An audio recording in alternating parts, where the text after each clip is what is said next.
So before I start this video, I want to get these comments out of your mouth real quick because I know you're going to put them in the comment section, but I just like to, tell you that I'm aware of what you're going to say first. You're going to say, no, it's not a sexy pick, but games are won in the trenches, which is true. And you're going to say he's a good pick because you can never get too much offensive line. Well, I agree that games are won in the trenches. I 100% truly do. You're not going to win games if you have a bad offensive line. You will not win games if you can't protect your quarterback. You will not win games if your offensive line cannot create holes for your running back to pick up yards, to succeed, to do all that fancy stuff. You won't win with a bad offensive line. I agree with that. The New Orleans Saints had a top 5 offensive line last year with no holes to be seen. We just paid Andreas Pete $53.5 million on a 5-year contract, and we drafted center Cesar Ruiz at 24th overall. Now, I'm not saying, and I'm not going to sit here and preach that this was a bad pick, because I don't think it was a bad pick. I just don't think it was as necessary as thought to be. I just don't understand where the need for this center came from. And I'm not saying that we don't need a center specifically. I'm just saying, I just don't understand why we got this pick. Larry Warford, sure, he has one more year left on his deal. But I heard someone say that we could shop him. We're not going to get much for Larry Warford.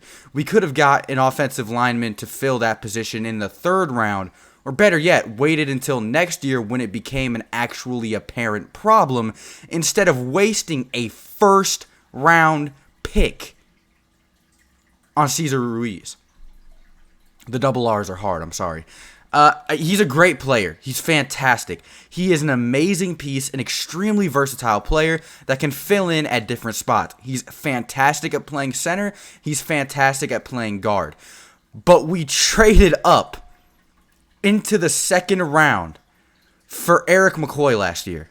We traded up for Eric McCoy. And I haven't even mentioned the worst part about this pick. I haven't even touched on the worst part of this pick right here. Patrick Queen was on the board. Patrick Queen was sitting there on the board, staring us right in the eyes. We had the perfect opportunity to fill the biggest need, period, on this team right there at pick number 24 with Patrick Queen.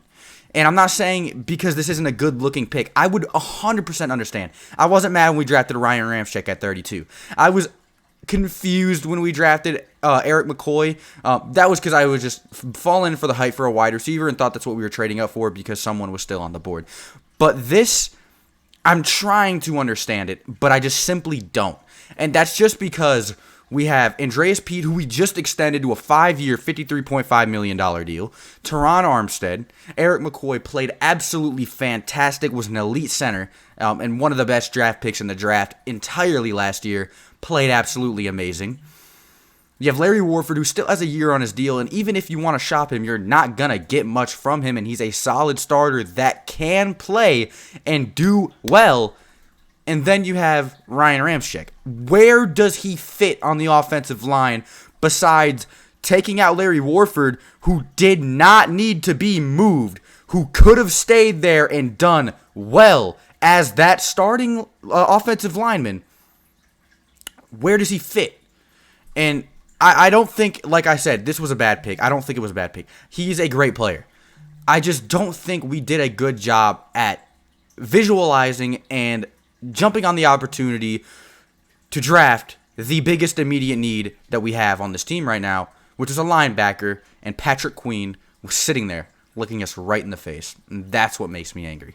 If we trade up or do something to get some type of good linebacker within this draft, I won't feel bad at all. I hate Jordan Love. I would have rather had Jordan Love in this situation because, in my opinion, his value is greater. I think Cesar Ruiz is a great player, but I feel like letting him get drafted by a team that actually needs his services would have been a lot smarter than picking him at 24 when we had plenty of opportunities on the board. But with that being said, and with my other disappointment being out of the way, I know some of you are going to sit here and dislike the video and call me stupid. I'm not coming at it in an aggressive way. I'm just expressing my opinion.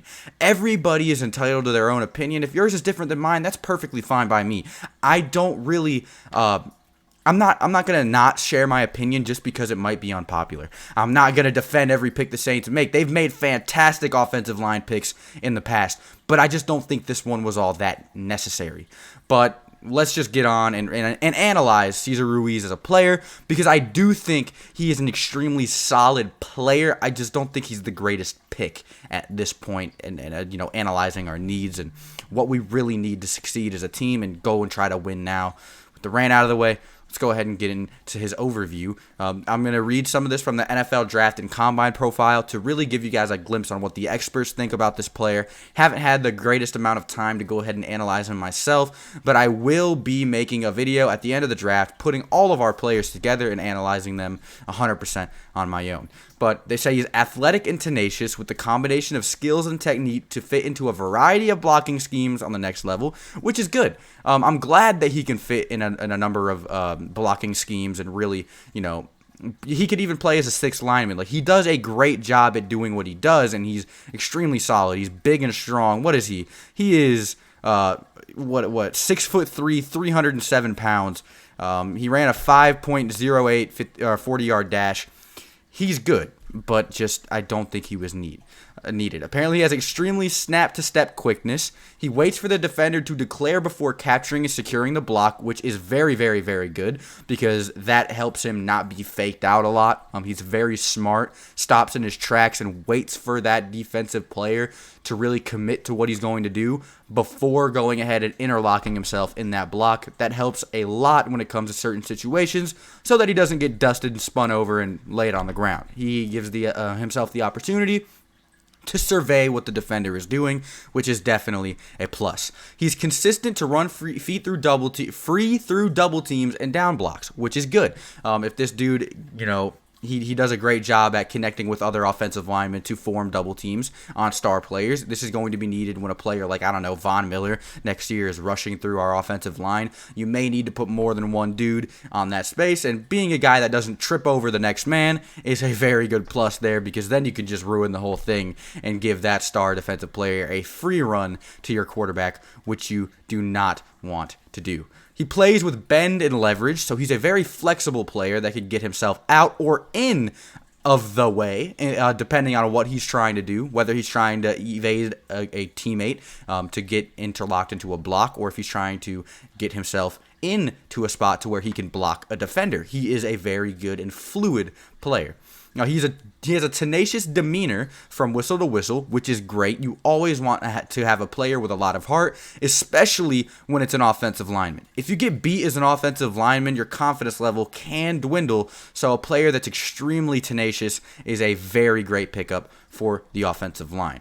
He's just a very fast, quick, strong, big, sturdy offensive lineman who will contribute extremely well to this offensive line. I've been hearing murmurs about the New Orleans Saints possibly switching Eric McCoy to offensive guard and putting Cesar Ruiz at the center position. I think this really solidifies our offensive line to one of the best in the league. Of course, it was already top 5. This just makes it better.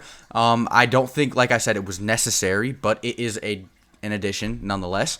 If Eric McCoy is fast enough, sturdy enough, quick enough, and fluid enough to play offensive guard, he can go ahead and do so. One of them will be at guard and one of them will be at center, though. That's probably something the Saints will find out closer to the actual start of the season. So, Cesar Ruiz at 24.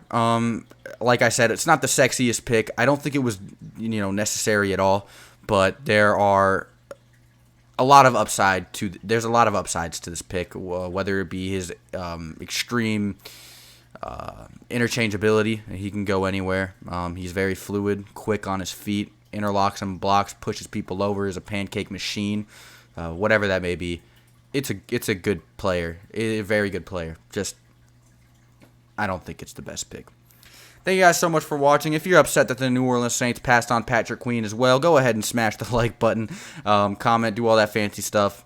We'll be here reporting on tomorrow's episode of the draft where the New Orleans Saints do own a third-round pick that I will be excited, and hopefully it is used on linebacker Willie Gay, because I'd like us to address the linebacker at some point in this draft, even though we missed out on surefire starter and difference maker Patrick Queen.